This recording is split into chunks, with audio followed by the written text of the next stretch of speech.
The room was quiet except for the sound of muffled cries. Mama Ngozi sat on her bed, staring at her phone.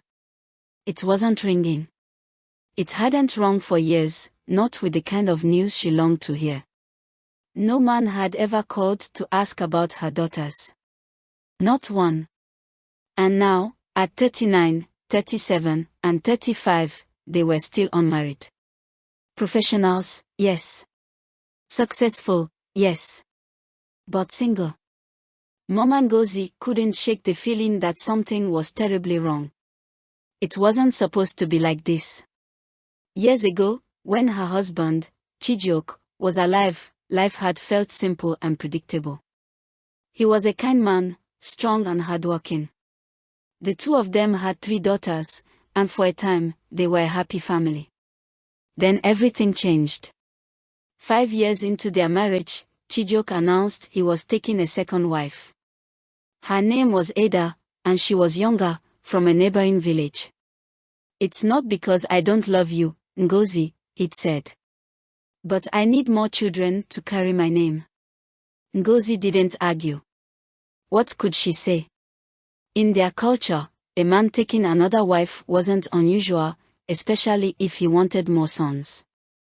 But it still hurt. When Ada arrived, tensions began to grow in the household. Chijioke tried to keep the peace, but jealousy and resentment simmered under the surface. Ngozi stayed in her part of the house, Ada in hers, and Chijioke did his best to divide his time equally between the two women. But just months after the marriage, Chijioke fell ill. At first, it was small things, fatigue, a cough he couldn't shake. But soon, his strong body began to weaken, and within weeks, he was bedridden. The villagers whispered about it, speculating about curses or spirits.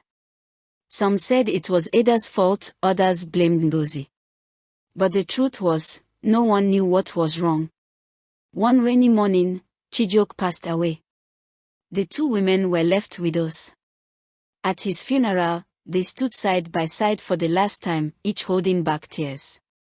But after the burial, the bond they shared as co-wives dissolved. Each retreated to her part of the compound, raising her children on her own. Ngozi threw herself into providing for her daughters. She sold vegetables at the market, wove baskets, and even learned to sew, all to pay their school fees. "You must go to school," she told her girls. "An education will take you places that even I cannot imagine." Her daughters listened. They worked hard, excelled in their studies, and eventually left the village for the city.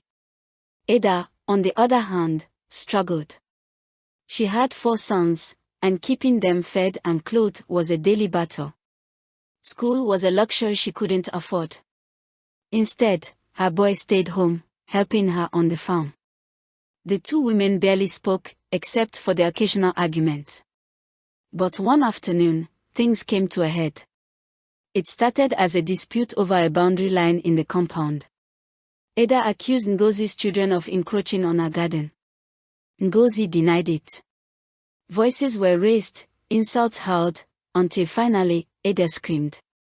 "You think you're better than me because your daughters go to school? Let me tell you something, none of them will ever get married. You see." Her words hung in the air like a dark cloud. Ngozi scoffed, but deep down, the words unsettled her. Still, she told herself they were just the angry rumblings of a jealous woman. Years passed. Ngozi's daughters thrived. Ngozi, the eldest, became a doctor. She moved to London, working at a prestigious hospital.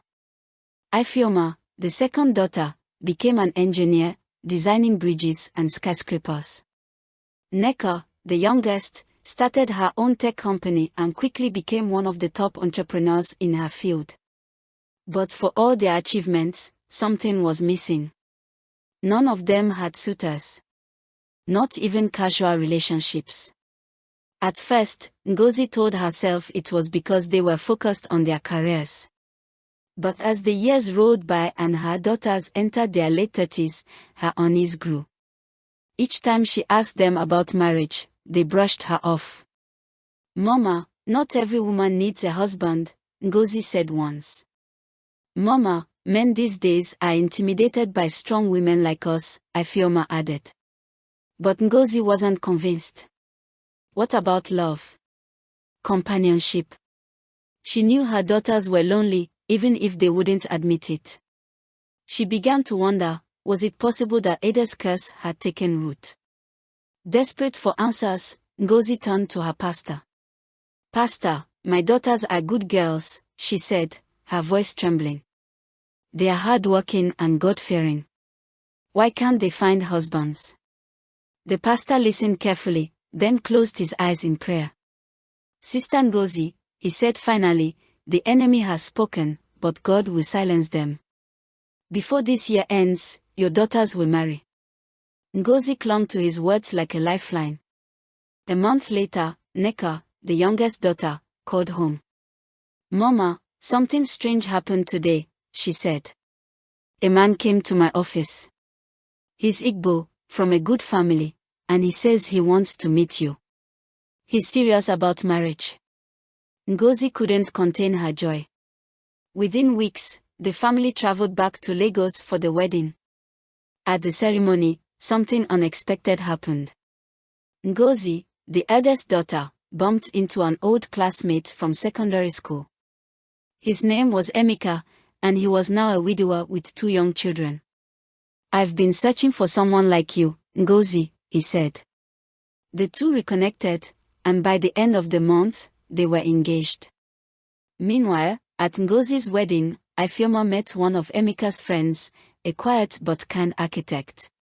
They began talking, and within weeks, they were inseparable. By the year's end, all 3 daughters were married. One evening, as Ngozi sat with her sons-in-law, she looked across the compound at Ada's house. The other woman sat alone, watching her grandchildren play. Ngozi felt a pang of pity. The curse had been broken, but the years of loneliness and fear had left scars on her heart. Let us not let anger poison us, she murmured to herself. For words, once spoken, can take on lives of their own.